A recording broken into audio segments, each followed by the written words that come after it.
네, 반갑습니다. 성도 여러분. 네, 8월 셋째 주 수요 저녁 예배 드리도록 하겠습니다. 네, 첫 찬양은 찬송가 94장 주 예수보다 더 귀한 것은 없네, 함께 찬양하시겠습니다.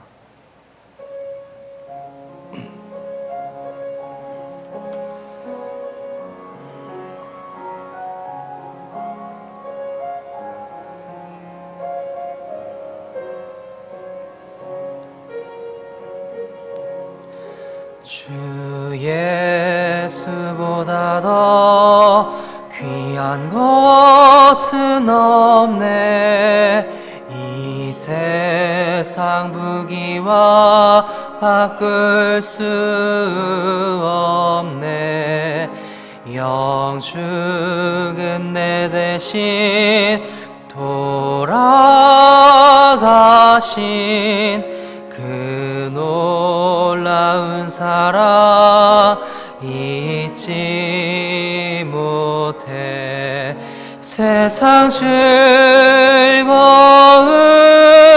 다 버리고 세상 자랑 다 버렸네. 주 예수보다 더 귀한 것은 없네. 예수밖에는 없네. 주 예수보다 더 귀한 것은 없네. 이 세상 명예와 바꿀 수 없네. 이전에 즐기던 세상 일도 주 사랑하는 마음 뱉지 못해. 세상 즐거움 다 버리고 세상 자랑 다 버렸네. 주 예수보다 더 귀한 것은 없네. 예수밖에는 없네. 주 예수보다 더 귀한 것은 없네. 이 세상 행복과 바꿀 수 없네. 유혹과 핍박이 몰려와도 주 섬기는 내 마음 변치 않아. 세상 즐거움 다 버리고 세상 자랑 다 버렸네. 주 예수보다 더 귀한 것은 없네. 예수밖에는 없네.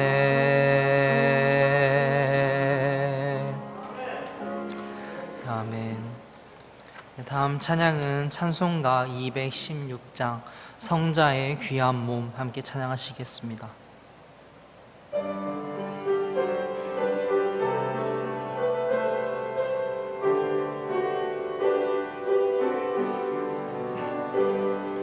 성자의 귀한 몸 날 위하여 버리신 그 사랑 고마워라. 내 머리 주님께 비는 말 나무어 주님께 바치리까 지금도 날 위해 간구하심 이 옅은 믿음이 아옵나니 주님의 참사랑 고맙고 놀라워 찬송과 기도를 쉬지 않네 주님의 십자가 나도 지고 신실한 믿음과 마음으로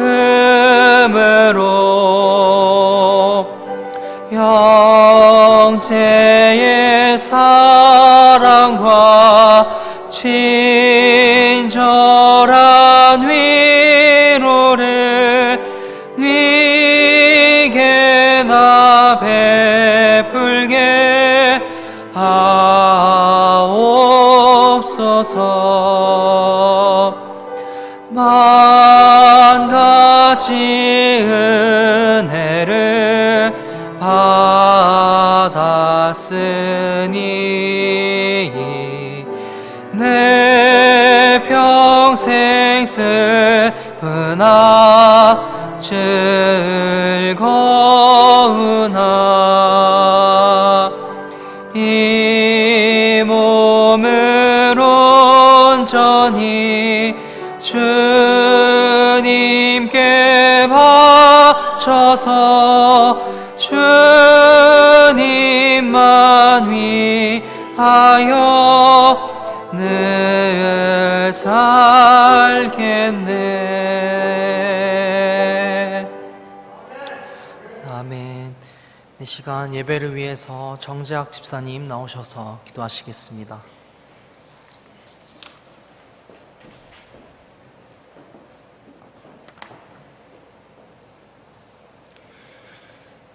사랑과 은혜가 풍성하신 하나님 아버지, 이렇게 무더운 날씨 속에서도 저희들 하나하나 모두 지켜주시고 보호하여 주셔서 수요일 저녁 주님 앞에 나와 주님을 찬양하고 예배를 드릴 수 있게 하여 주신 은혜 너무나 감사드립니다. 장마와 폭우로 인해 나라 곳곳에 많은 피해를 입고 힘들어하는 이들이 있습니다. 주님, 그들의 눈물을 닦아주시고 하루속히 피해 복구가 될 수 있도록 도와주시옵소서. 서울 경기를 중심으로 코로나19가 재확산되고 있습니다. 특히 일부 교회를 중심으로 많은 확진자가 나와서 기독교에 대한 인식이 더욱 나빠지고 있는 현실입니다. 하나님 아버지시여, 이런 어려운 시기에 저희들이 흔들리지 않고 주님 안에서 더욱더 굳건한 믿음으로 오직 주님만을 바라보고 힘을 낼 수 있게 도와주시고 코로나19의 확산을 주님의 그 크신 능력으로 완전히 물리쳐 주시옵소서. 너무나 연약하고 부족한 저희들은 오로지 주님 한 분만을 바라보고 의지하오니 주님 항상 저희와 함께 하셔서 저희들을 바른 길로 인도하여 주시옵소서. 오늘 교회에서 또는 인터넷 예배로 주님께 예배드리는 주님의 자녀들 하나하나 기억해 주시고 주님의 큰 축복을 내려주시오며 피치 못한 사정으로 예배를 드리지 못하는 다른 성도들도 항상 주님을 기억하며 예배자의 삶을 살 수 있도록 도와주시옵소서. 주님이시여, 저희 교회 안에 크고 작은 병들로 인해 힘들어하는 지체들이 있습니다. 그들의 아픈 부위를 하나하나 어루만져 주시어 깨끗이 나아서 주님께 모든 영광을 돌릴 수 있게 은혜 내려 주시옵소서. 오늘 말씀을 전하시는 목사님의 영육을 강건케 하시어 성령 충만한 말씀으로 저희들이 큰 은혜를 받고 살아가는데 큰 힘을 얻게 하여 주시옵소서. 예배의 시종을 주님께 맡기오니 주님 홀로 영광 받아 주시옵소서. 이 모든 말씀 나를 구원하신 거룩하신 예수님 이름으로 기도드립니다. 아멘.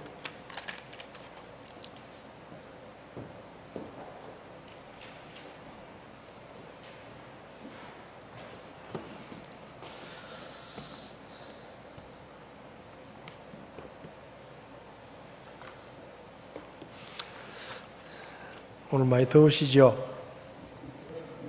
오늘 최고로 올여름 들어서 최고로 덥다 그러는데 다들 건강 잘 챙기시기 바랍니다. 물도 좀 많이 드시고 또 시간 있을 때마다 좀 쉬시고 이렇게 하시면 좋을 것 같습니다. 코로나19가 수도권을 중심으로 갑자기 확산이 되어서 대구에도 환자들이 조금씩 나오고 있습니다. 개인 위생을 잘 챙기시고 마스크를 꼭 하고 다니시고요. 또 될 수 있으면 날도 더우니까 외출을 좀 이렇게 피하시고 그렇게 하시면 좋을 것 같습니다. 8월 달에도 저희가 주일학교 식당 운영 찬양대 특송을 하지 않고 있습니다.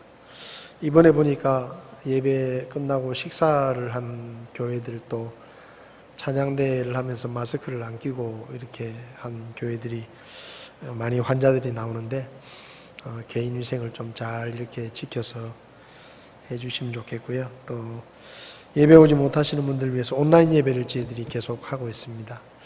특별히 최근에는 수도권 지역이 많이 환자들이 나와서 혹시 수도권 지역에 다녀오시는 분들은 좀 조심하시기도 하시고 교회에 오시는 게 좀 불편하시면 한 2주간 정도는 이렇게 온라인 예배로 예배 드리는 것도 하나의 방법이라고 생각이 듭니다. 어쨌든 수도권 지역의 교회들이 이번 코로나 때문에 예배도 못 드리게 돼가지고 특별히 또 기도가 필요한 것 같습니다. 하나님께서 빨리 좀 잠잠하게 하셔서 최소한 예배를 드리는 일은 더 이상 어려움을 겪지 않도록 우리가 좀 협조도 하고 또 기도도 많이 해야 될 것 같습니다.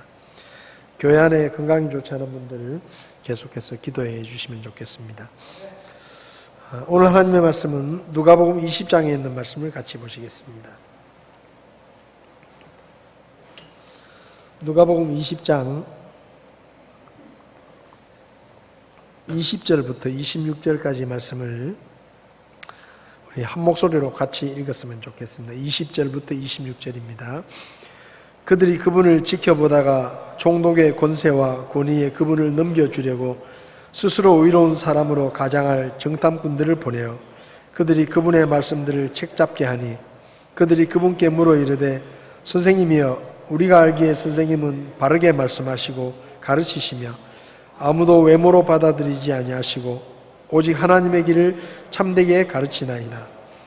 우리가 가이사르에게 공세를 바치는 것이 율법에 맞나이까 맞지 않나이까 하거늘 그분께서 그들의 간교함을 아시고 그들에게 이르시되 너희가 어찌하여 나를 시험하느냐 데나리온 하나를 내게 보이라 그것의 형상과 그 위에 쓰인 글이 누구의 것이냐 하시니 그들이 대답하여 이르되 가이사르의 것이니이다 하매 그분께서 그들에게 이르시되 그런즉 가이사르의 것들은 가이사르에게 하나님의 것들은 하나님께 바치라 하시니 그들이 백성 앞에서 그분의 말씀들을 능히 책잡지 못하고 그분의 대답에 놀라며 잠잠하니라. 아멘. 자리에 앉으시겠습니다. 말씀에서 잠깐 기도하시겠습니다. 지금도 살아 계셔서 우리를 보시고 우리를 살피시는 하나님 아버지, 여러 가지 어려움 가운데서 저희들을 지켜주시고 지금까지 도와주신 것을 하나님 앞에 감사를 드립니다. 특별히 수도권 지역에 코로나19가 많이 확산되어서 많은 교회들이 어려움을 겪고 있는 것을 주님 아십니다. 주님께서 저희들을 불쌍히 여겨주시고 속히 그 사태가 진정되게 하셔서 더 이상 큰 피해를 입지 않도록 주님께서 저희들을 도와주시기를 원합니다.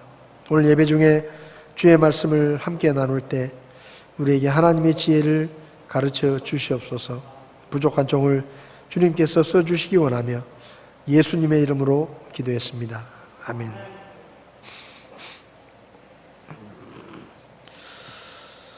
지금 예수님은 예루살렘에 들어와 계십니다. 왜 예루살렘에 오셨는가 하면 죽으실 때가 되어서 십자가에 돌아가시기 위해서 예루살렘에 들어와 계시죠. 때는 또 유대인에게 가장 큰 명절인 유월절 바로 직전입니다. 사람들은 예수님을 환영했습니다. 왜냐하면 예수님이 많은 능력을 행하시면서 기적을 행하시니까 어쩌면 저분이 하나님이 약속하신 메시아일지도 모르겠다.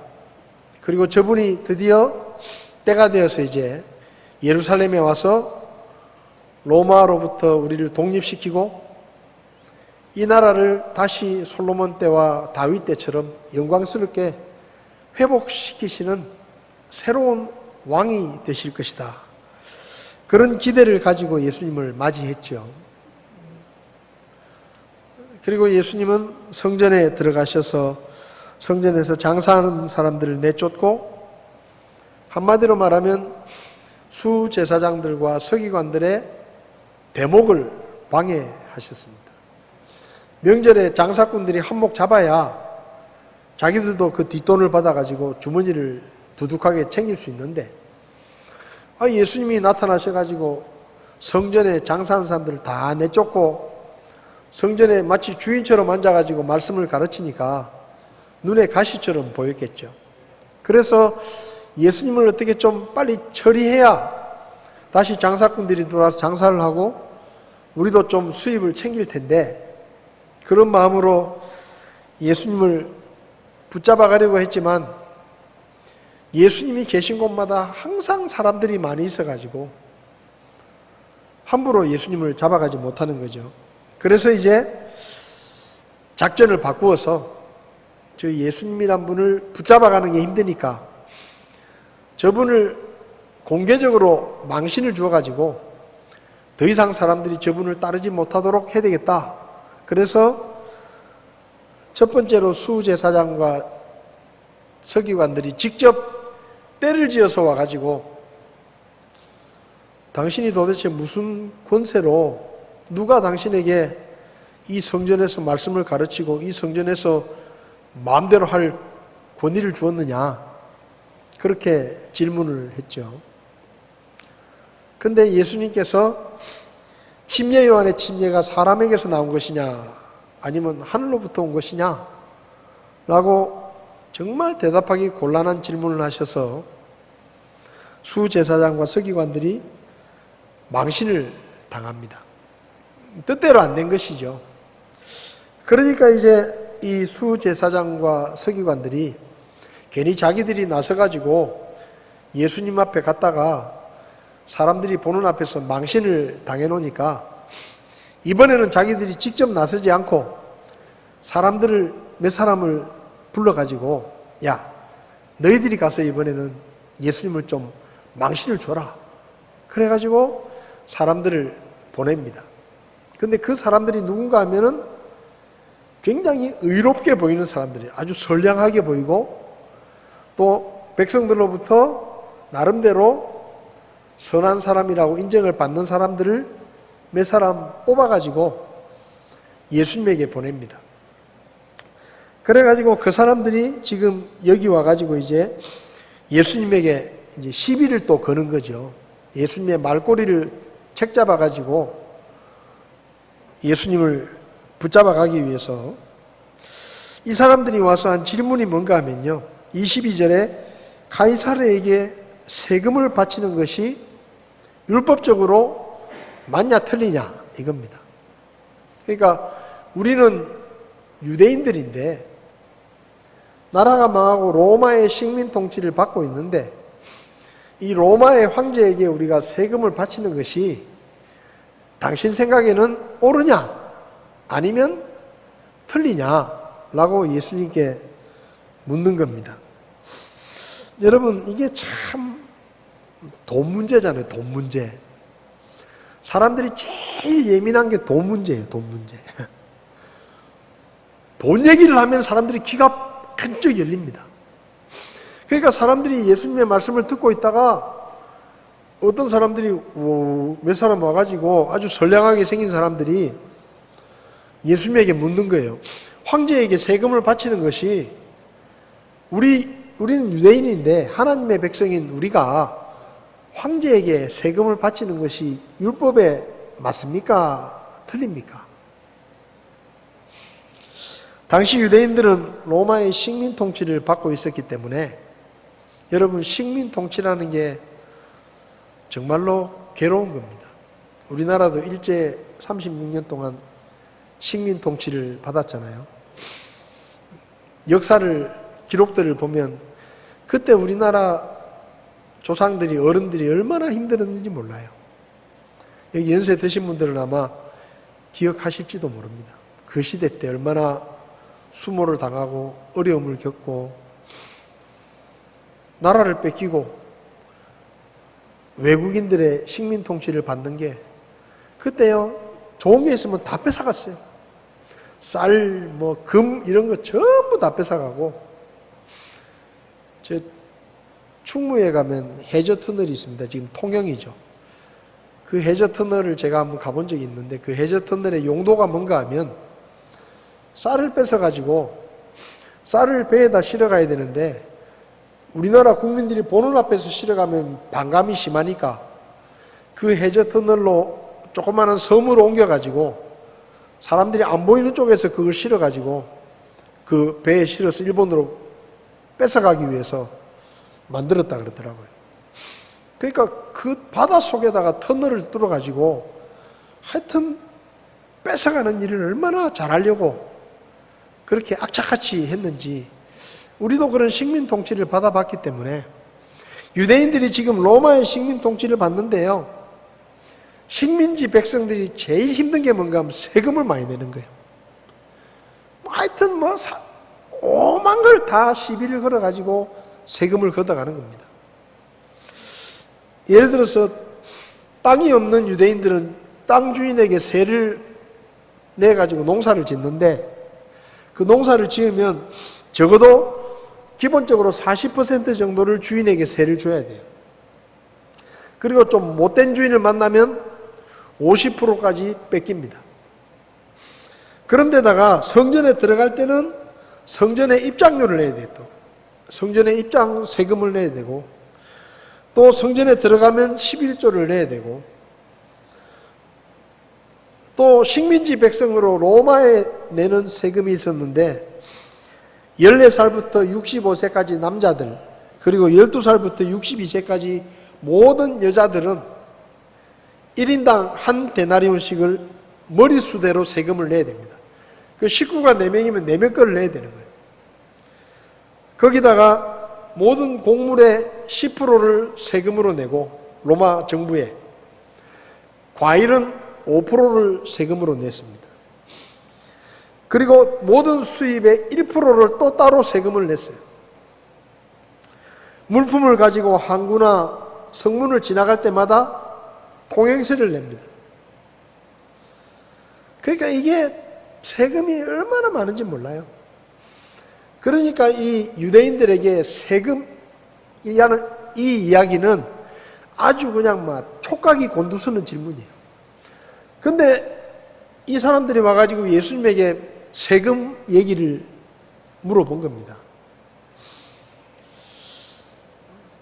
근데 이렇게 사람들이 내는 세금도 그렇지만은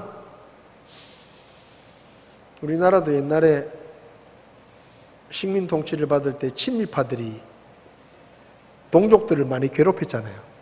그거 비슷하게 로마에서 세금 걷는 공무원들을 임명을 했는데 유대인들을 임명을 합니다. 그래서 그 사람들을 세리라고 불렀어요. 세리.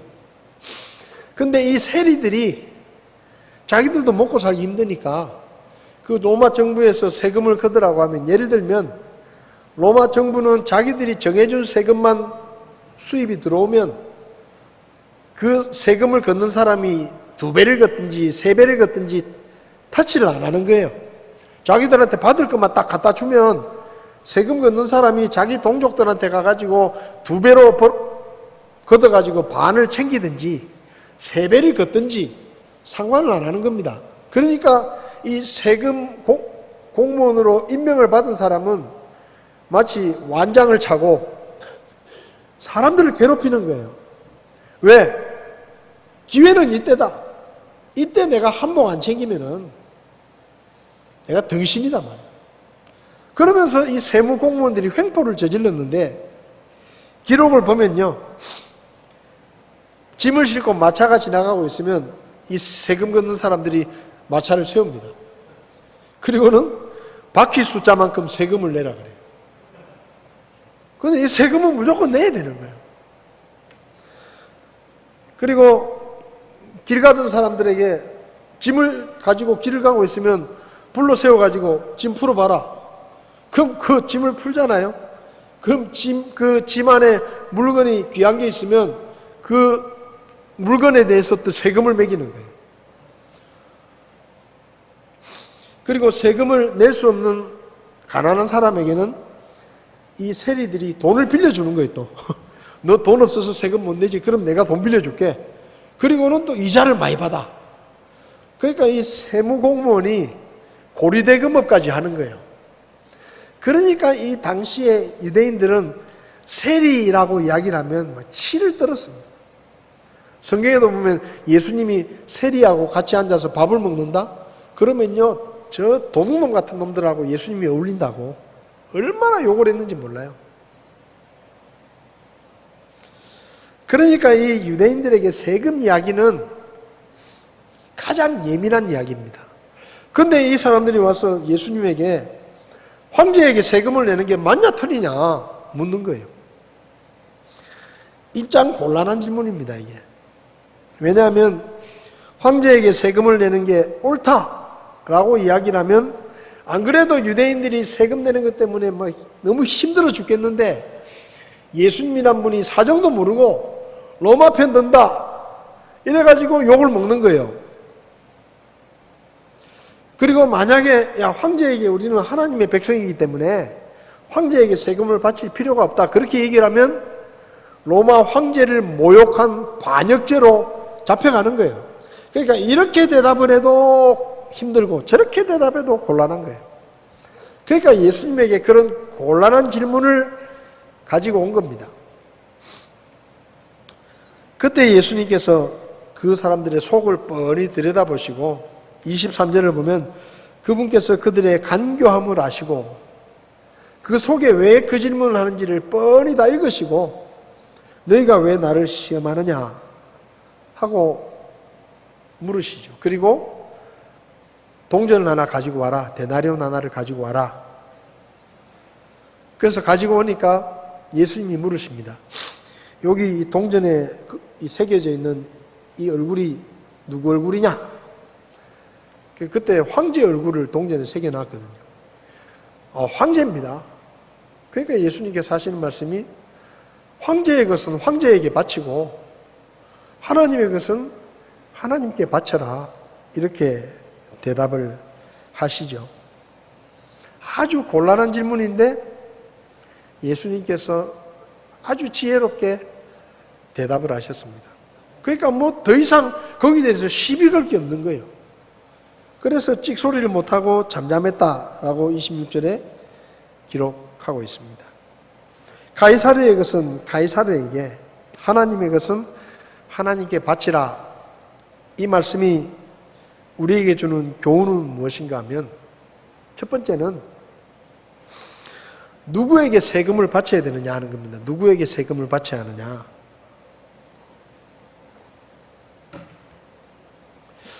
유대인들은 하나님의 백성이었습니다. 그러니까 하나님 나라에 속한 하나님의 백성이에요. 그래서 이 유대인들은 세상 정부인 로마 황제에게는 세금을 안 내도 되는 거 아니냐, 이런 생각을 가지고, 불만을 가지고 있었습니다. 근데 예수님께서 가이사르의 것은 가이사르에게 바쳐라, 그리고 하나님의 것은 하나님에게 바쳐라 라고 말씀하셨는데, 이 말씀은 다른 이방인들은 모르겠지만은 하나님의 백성인 유대인들은 하나님의 백성이기도 하지만 동시에 이 세상에 사는 동안은 세상 나라에 속한 이 세상 나라의 백성이다 라는 것을 말씀하신 겁니다. 비록 하나님의 백성이지만 이 세상에 사는 동안에는 세상 나라에 속한 백성이다. 그러니까 이 세상 나라가 요구하는 세금을 너희들은 성실하게 납부를 해야 된다 라고 예수님께서 말씀하신 것입니다. 디도서 3장을 보면 3장 1절에 사도 바울이 이렇게 말하죠.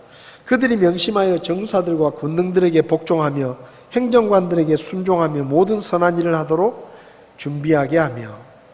여러분, 우리가 구원받아서 하나님 나라의 백성이 되었지만 동시에 우리는 이 세상에 사는 동안은 이 대한민국이라고 하는 나라의 백성이기도 합니다. 우리는 동시에 두 나라에 속한 백성이 되는 거죠. 그래서 성경은 말하기를 이 세상 나라의 권세에 복종하라고 말씀합니다. 여러분, 창세기 41장을 보면 파라오가 요셉을 총리로 세우죠. 근데 그 요셉이 이방 나라의 황제인 파라오에게 충성을 다합니다. 파라오를 왕으로 인정하고 그 파라오 밑에서 파라오를 위해서 최선을 다해서 자기에게 맡겨진 일을 합니다. 그게 뭡니까? 세상 정부 권력을 존중하고 인정하는 거예요. 다니엘도 유다 사람인데 바빌로니아의 포로로 잡혀갑니다. 근데 그 바빌로니아 왕이 이 다니엘이 똑똑하니까 높은 관직을 줘가지고 다니엘에게 일을 맡겼어요. 자기 나라도 아니에요. 이방 나라예요, 이방 나라. 근데 다니엘도 그 왕을 위해서 자기에게 맡겨진 일에 최선을 다합니다. 성실하게 일을 합니다. 예수님께서 빌라도에게 재판을 받으셨죠. 빌라도가 누구죠? 로마에서 세운 총독입니다. 예수님은 누굽니까? 하나님이십니다. 하나님이 세상 나라의 총독에게 재판을 받으시는 거예요. 근데 하나님께서 야 빌라도야, 너 아무것도 아니니까 너 저리 가라. 어디 감히 네가 나를 재판하겠다고 그렇게 말씀하지 않으셨어요. 그 빌라도의 재판을 그대로 받으셨습니다. 그리고 빌라도가 사형을 언도하죠. 백성들 앞에서 이 예수를 내가 어떻게 하랴? 백성들이 십자가에 못 박아라 소리를 지르니까 빌라도가 그래 십자가에 못 박는 건 내가 허락한다. 그런데 내 책임은 아니다 하고 손을 물에 씻잖아요. 그런데 어쨌든 빌라도가 결재를 한 거예요. 예수님을 십자가에 못 박아 죽여도 된다고 결재를 한 겁니다. 근데 예수님은 누구죠? 예수님은 마음만 먹으면 끝까지 십자가는 아무것도 아니에요. 그 빌라도 심장마비로 그 자리에서 죽일 수도 있어요. 근데 예수님은 그렇게 하지 않으십니다. 세상의 권력인 빌라도의 판결을 예수님은 그대로 받아들이시고 십자가에서 죽으십니다. 사도 바울은 로마서 13장에서 모든 사람은 더 높은 권력에 복종해야 된다라고 말합니다. 근데 그 이유가 뭐냐? 여기 성경을 보면 로마서 13장 1절을 보면은요, 모든 혼은 더 높은 권력들에 복종할지니 하나님으로부터 나지 않은 권력이 없으며 이미 있는 권력들도 하나님께서 임명하셨느니라. 그러므로 누구든지 권력에 거역하는 자는 하나님의 규례를 거역하나니 거역하는 자들은 스스로 정죄를 받으리라. 무슨 말이죠? 이 세상 정부의 권력자들에게 그리스도인들은 복종해야 되는 거예요. 왜 복종해야 됩니까? 그 권력자가 내 마음에 들기 때문이 아니에요. 나하고 생각이 같기 때문이 아닙니다. 내가 좋아하는 것만 하라고 해서가 아니에요. 그 권력을 하나님이 세우셨다라고 성경은 말씀하기 때문입니다. 우리가 볼 때는 악한 권력이라도 그 권력을 하나님이 허락하셨으면 그 권력은 하나님께서 허용하신 거예요. 이집트에 파라오라는 악한 왕이 있습니다. 하나님이 그까지 파라오쯤이야 심장마비를 일으켜서 당장 죽게 만들고 이스라엘 백성들을 데려가도 되죠. 근데 그 파라오 왕을 계속 살려주잖아요. 하나님의 백성들을 못 가게 방해하고 온갖 거짓말을 하는데도 내버려 두십니다. 하나님이 힘이 없어서 내버려 두십니까? 파라오가 하나님께 쓸모가 있기 때문에 그 자리에 두시는 거예요. 성경을 보면 하나님이 마음에 안 드는 왕은 바로 죽입니다. 헤롯 왕이 하나님께 영광을 돌리지 않았을 때 하나님께서 바로 죽였어요. 하나님은 그렇게 하시는 분이에요. 세상의 권력을 세우기도 하시고 쫓아내기도 하시고 그리고 심지어는 죽이기도 하시는 분이 하나님이십니다. 모든 권력은 하나님이 세우시는 것이다.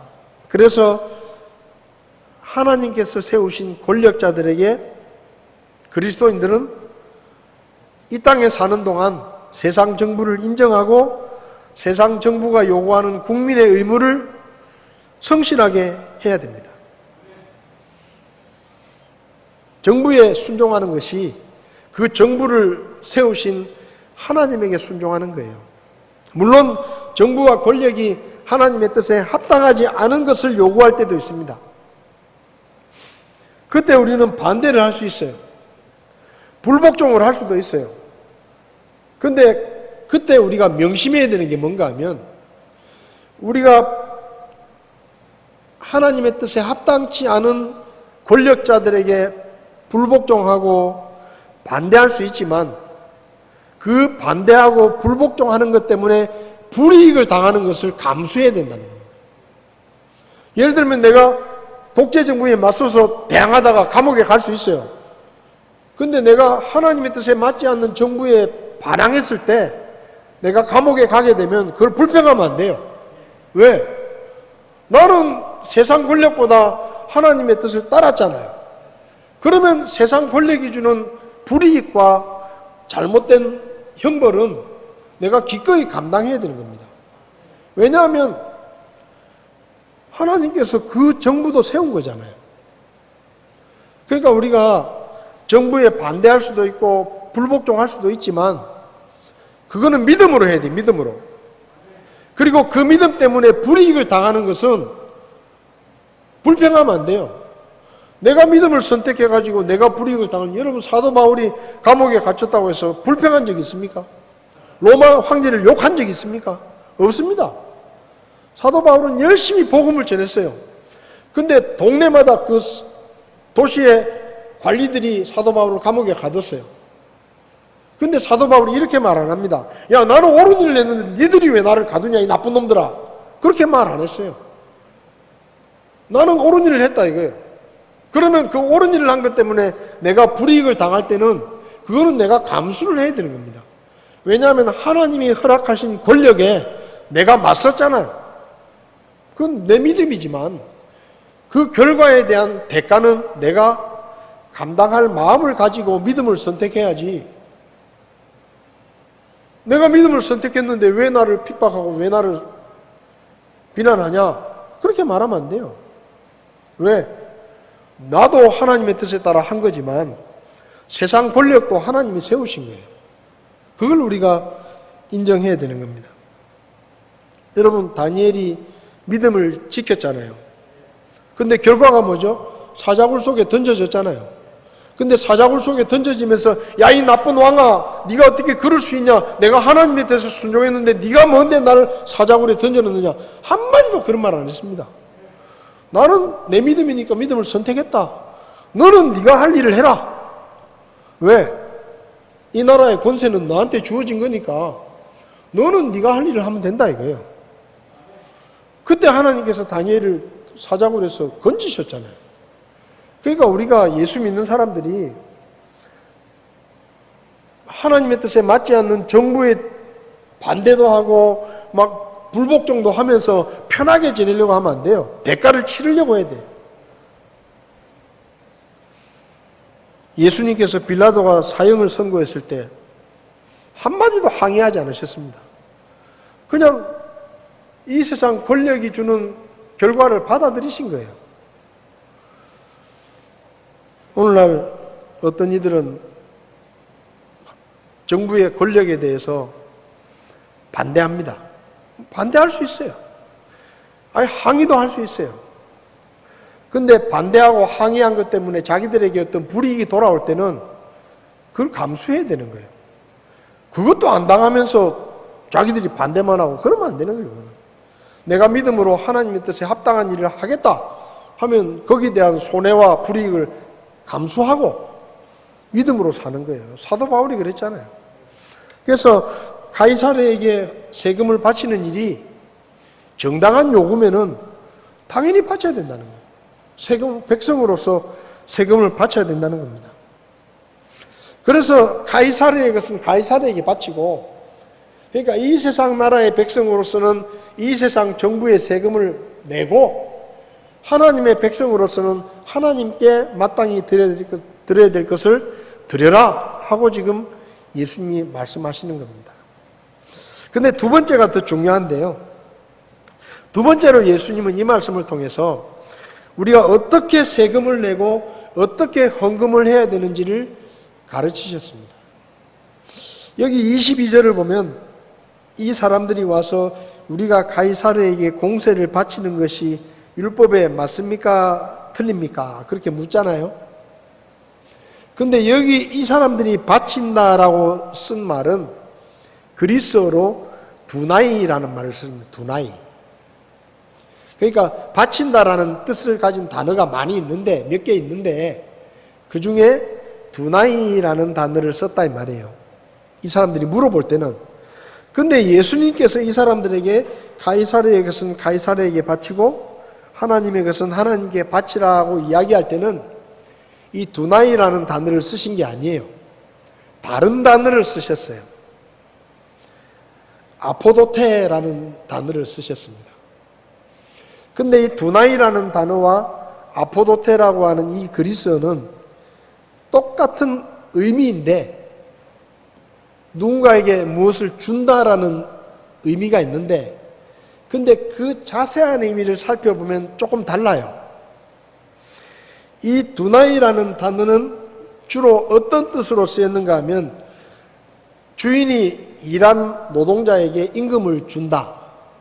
임금을 줄 때 이 두나이라는 말을 씁니다. 그 다음에 세금을 낼 때 두나이라는 단어를 써요. 그 다음에 빌린 돈을 갚을 때 두나이라는 단어를 씁니다. 이 당시에 사람들이 그렇게 썼다 이 말이에요. 근데 이 세 가지는 전부 뭔가 하면 반드시 해야 되는 의무예요, 의무. 일을 했으면 임금을 주는 게 당연한 거죠. 반드시 주인은 일한 사람에게 돈을 줘야 되는 거예요. 그 다음에 나라에 세금을 바치는 것도 당연히 해야 되는 거예요. 그 다음에 빚을 빌렸으면 그 빚진 사람에게 다시 갚는 거는 당연히 해야 되는, 이건 의무적으로 해야 되는, 무조건 해야 되는 거예요. 그럴 때 두나이라는 단어를 썼는데 예수님은 지금 그 단어를 쓰지 않았어요. 그러니까 예수님에게 이 물어본 사람들은 무슨 마음으로 물어봤는가 하면 우리는 황제에게 세금을 내기 싫은데, 뜻이 부정적인 뜻이다 이 말이에요. 우리는 황제에게 세금을 내기 싫은데 우리는 하나님의 백성인데 이 세상 나라인 로마 황제에게 우리가 세금을 의무적으로 내야 됩니까? 하고 물은 거예요. 근데 예수님께서 대답하실 때는 두나이라는 단어를 쓰지 않고 아포도테라는 단어를 썼습니다. 근데 이 아포도테라는 말은 어떤 뜻으로 쓰였는가 하면 어떤 사람이 나에게 은혜를 베풀었을 때 그 은혜에 보답하는 거예요. 보답한다. 그런 의미로 쓰였고요. 또 은혜를 갚든지 원수를 갚든지 할 때 갚는다라는 뜻으로 쓰였습니다. 자, 근데 이 두 가지 말의 차이는 뭐냐? 첫 번째는 내가 하기 싫어도 의무적으로 해야 되는 거예요. 근데 두 번째로 예수님이 쓰신 아포도테라는 말은 내가 결정하는 거예요. 은혜에 보답하는 것도 내가 하고 싶으면 하고 하기 싫으면 안 하는 거예요. 원수를 갚는 것도 내가 하고 싶으면 하고 하기 싫으면 안 하는 거예요. 그러니까 뭐예요?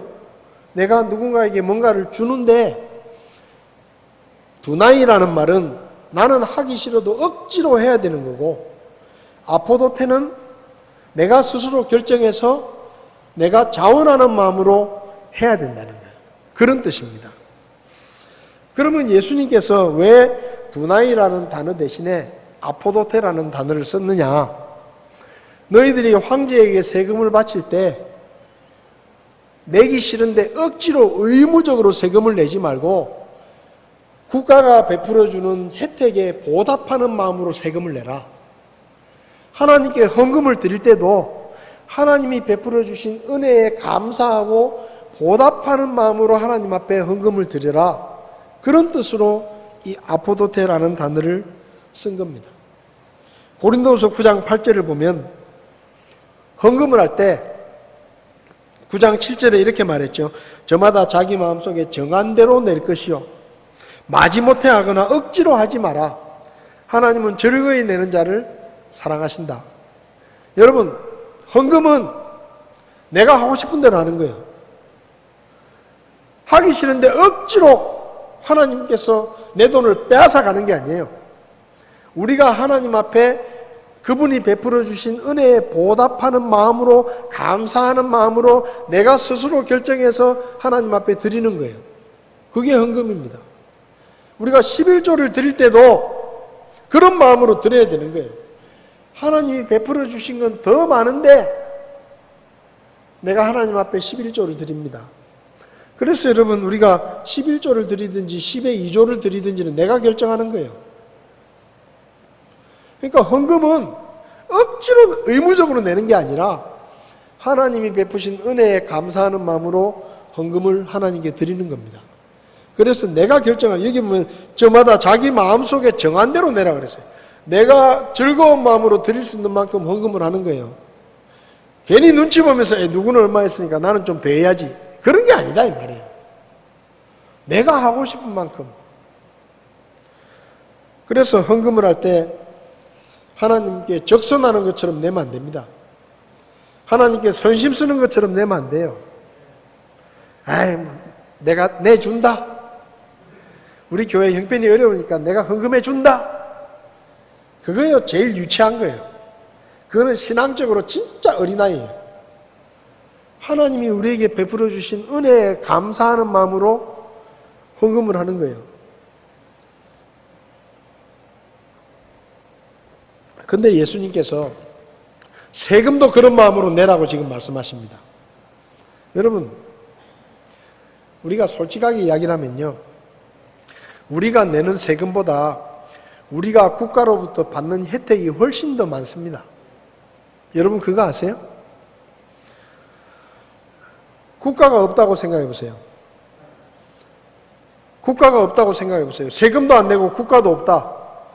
그러면 여러분 집이 여러분 집이라고 누가 보장해 줍니까? 맨날 총 들고 지켜야 돼요. 누가 쳐들어올까 봐. 뺏기면 그만이에요. 뭐 땅 문서가 있어요. 뭐가 있어요? 나라에서 등기부등본을 딱 관리를 해주니까 요거는 내 땅이요 하고 내가 어디 가서 얘기를 하는 거지. 그렇잖아요? 여러분 집에 수도 있죠? 수돗물이 어떻게 나옵니까? 여러분이 스스로 여러분 집에 수돗물이 나오게 하려면요, 돈을 어마어마하게 들어요. 근데 나라에서 세금을 걷어가지고 다 해주잖아요. 도시가스도 들어오고 해주잖아요. 아프면 의료보험 내면 그게 세금이지만 그거 내면 병원 가면 우리가 치료를 받을 때 내가 내는 돈이 훨씬 적어지잖아요. 우리가 받는 혜택이 많아요. 우리가 세금을 조금 내는데 그 세금 때문에 경찰들이 우리 집을 지켜주잖아요. 내 가족들을 지켜주잖아요. 여러분이 개인적으로 경찰을 고용해가지고 여러분 집을 지킨다고 해보세요. 돈 엄청나게 듭니다. 나라에서 세금을 걷어가지고 군인들이 나라를 지켜주니까 우리가 발 뻗고 자는 거예요. 그렇잖아요? 여러분이 여러분 집을 지키려고 해보세요. 돈이 한정없이 들어갈 거예요. 그 여러분이 고용하면 먹여줘야지, 재워줘야지, 입혀줘야지. 그거 여러분 다 할 수 있겠어요? 그러니까 사실은 우리가 혜택을 많이 받는 거예요. 여러분 집 앞에 그냥 막 비만 오면 그냥 질퍽질퍽 해가지고 막 발이 쑥쑥 빠지는데 그 길을 여러분이 돈으로 내가지고 포장해보려 생각해보세요. 그 돈은 어마어마하게 듭니다. 한두 사람이 할 수도 없어요. 근데 나라에서 세금 딱 걷어가지고 길도 잘 닦아주잖아요. 이거에 우리가 정말로 국가로부터 받는 혜택이 굉장히 많아요. 근데 우리가 개인적으로 내는 세금은 그렇게 많지 않아요. 근데 많은 사람들이 세금을 나라에 꼭 뺏기는 것처럼 생각해. 근데요, 나라가 우리에게 보답해주는, 베풀어주는 혜택이나 돌봄을 생각하면 그 절대 많은 게 아닙니다. 예수 믿는 사람은 세금 낼 때 나라가 나에게 베풀어준 혜택과 나를 돌봐준 내 가정을 지켜주고 내 권리를 지켜주고 내 안정을 지켜주는 그 혜택과 돌봄에 감사하는 마음으로 세금을 잘 내야 돼요. 그래서 예수 믿는 사람들은 모범 납세자가 돼야 됩니다. 성실하게 세금을 내야 돼요. 지금 예수님이 그 얘기를 하시려고 아포도테라는 단어를 쓴 거예요. 너희가 세금을 내든지 헌금을 하든지 받은 혜택에 감사하는 마음으로 나라에 세금도 내고 하나님께 헌금도 해라. 여러분, 우리가 세금을 내는 것을 나라에서 걷어가지고 물론 우리가 볼 때는 좀 불공평하게 쓰는 것도 있겠지만 그래도 우리의 실생활에 얼마나 도움을 많이 주는지 몰라요. 어두운 길에 가로등 누가 켜줍니까? 여러분이 집 앞에 등 설치해가지고 여러분이 전기세 내고 전기 만들어가지고 그 불 켜려 해보세요. 밤새도록 잠을 못 잘 거예요. 근데 우리가 세금 조금 낸 거 가지고 그 나라에서 해주잖아요. 얼마나 고마운 거예요. 우리가 헌금을 드리는 것도 마찬가지입니다. 우리가 헌금을 드리는 것으로 교회가 있는 거예요. 교회가. 하나님의 교회가 운영되는 겁니다. 여러분 지금 시원하시죠? 이거 여러분이 헌금 안 하면 이 에어컨 누가 돌리겠어요? 어떻게 돌리겠어요? 우리가 헌금하는 걸로 하나님의 교회가 이렇게 유지가 되는 겁니다. 또 하나님의 교회를 위해서 수고하는 사역자들에게 필요를 공급해 주는 거예요. 여러분 목사라고 밥 두 끼 먹고 사는 거 아닙니다. 목사 식구들은 뭐 옷 안 사 입어도 되는 거 아니에요. 공부 안 해도 되는 거 아니에요. 똑같이 들어가요. 똑같이 생활비 똑같이 들어간다고요. 그러니까 교회가 헌금을 모아가지고 사역자들에게 생활이 될 수 있도록 사역자들의 필요를 공급하는 것도 교회가 해야 되는 일입니다. 목사를 부려먹을 때는 실컷 부려먹으면서 헌금 안 하면요, 그거는 양심이 없는 거예요. 그렇잖아요. 내가 헌금도 안 하면서 그렇게 하면 안 되는 겁니다. 교회라는 공동체를 위해서 우리가 자기가 할 수 있는 만큼 즐거운 마음으로 할 수 있는 만큼 부담을 하는 것이죠. 우리가 헌금을 해야 새로운 교회가 개척됩니다. 우리가 헌금을 해야 세계 선교사가 나갈 수 있어요. 우리가 헌금을 해야 신학교가 운영될 수 있습니다. 그런 일들을 누가 하는 거예요? 하나님의 나라의 일이니까 하나님이 알아서 하시겠지. 우리는 하나도 헌금 안 하고. 그건요, 성경의 원리를 몰라서 하는 거예요. 하나님께서 우리에게 돈을 벌 수 있는 능력을 주시고, 그리고 우리가 얻은 것을 하나님의 일을 위해서 쓸 수 있는 자유를 주셨잖아요. 그럼 우리가 하나님 앞에 드림으로 교회가 운영되고 하나님의 일이 이루어지는 겁니다. 그러므로 세금을 낼 때든지 헌금을 낼 때 의무적으로 하면 안 돼요. 나는 하기 싫어 죽겠는데, 요즘 먹고 살기도 힘들대, 11조 반만 하면 안 될까? 뭐 반만 해도 괜찮아요. 근데 하나님께서 우리에게 베푸신 은혜를 생각하면 11조도 부족해요. 그렇지 않습니까? 하나님이 우리에게 얼마나 많은 은혜를 베풀어 주십니까? 그거 생각하면요, 정말 헌금을 많이 해야 돼요. 그래서 우리가 예수님께서 말씀하시는 거예요. 지금 사람들에게, 가이사에게 세금 내는 게 의무적으로 내는 게 맞습니까? 라고 물으니까 예수님이 의무적으로 내려고 하지 말고, 나라가 너희들에게 베풀어 주는 혜택이 많지 않으냐? 그러니까 고마워하는 마음으로 세금을 내라.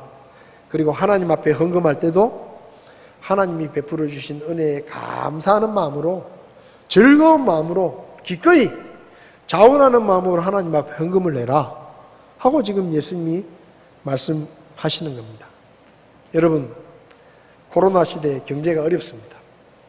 그렇지만 그 어려움 중에서도 우리가 정부에서 요구하는 세금을 성실하게 내고 하나님의 일을 위해서 우리가 마음에 정한 대로 하나님 앞에 드릴 때 하나님께서 우리 가정의 필요들을 더 풍성하게 채워주시리라고 믿습니다.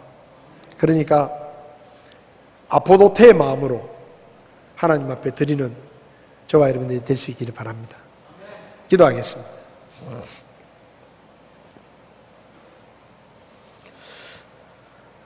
하나님 아버지, 우리에게 이 대한민국이라는 나라를 허락해 주시고 우리가 이 나라 안에서 자유롭게 예배를 드리고 찬송을 하고 성경을 읽고 기도하고 하나님을 섬길 수 있는 것을 하나님 앞에 감사를 드립니다. 지금 나라가 많이 어렵습니다. 우리가 나라를 위해서 기도하게 하시고 지도자들을 위해서 기도하게 하시고 우리가 이 나라의 일들에 협조할 수 있는 것들은 최선을 다해서 협조하고 함께 이 나라를 세워갈 수 있도록 저희를 도와주시기를 원합니다. 특별히 나라를 이끄는 지도자들에게 지혜를 주시고 사람보다 하나님을 더 두려워하게 하시고 그들을 그 자리에 세우신 분이 하나님이심을 기억하며 이 나라를 이끌어갈 수 있도록 주님이 도와주시옵소서. 우리가 하나님 앞에 헌금을 드릴 때도 하나님이 베푸신 은혜에 감사하는 마음으로 자원하는 마음으로 주님 앞에 드릴 수 있도록 저희를 도와주시기를 원합니다. 우리가 하나님께 드릴 때 하나님께서 우리에게 더 많은 것으로 복 주신다는 것을 기억하게 하시고 주님의 채우심을 기대하며 믿음으로 하나님 앞에 드릴 수 있도록 도와주시옵소서. 코로나19 때문에 어려운 개척교회들과 작은 교회들 하나님께서 필요들을 채워주시고 선교사님들의 필요들을 채워주셔서 이 어려움의 때를 잘 이겨나갈 수 있도록 주님께서 도와주시기를 원합니다. 오늘도 귀한 말씀을 감사드리며 예수님의 이름으로 기도했습니다. 아멘. 예배를 마치겠습니다.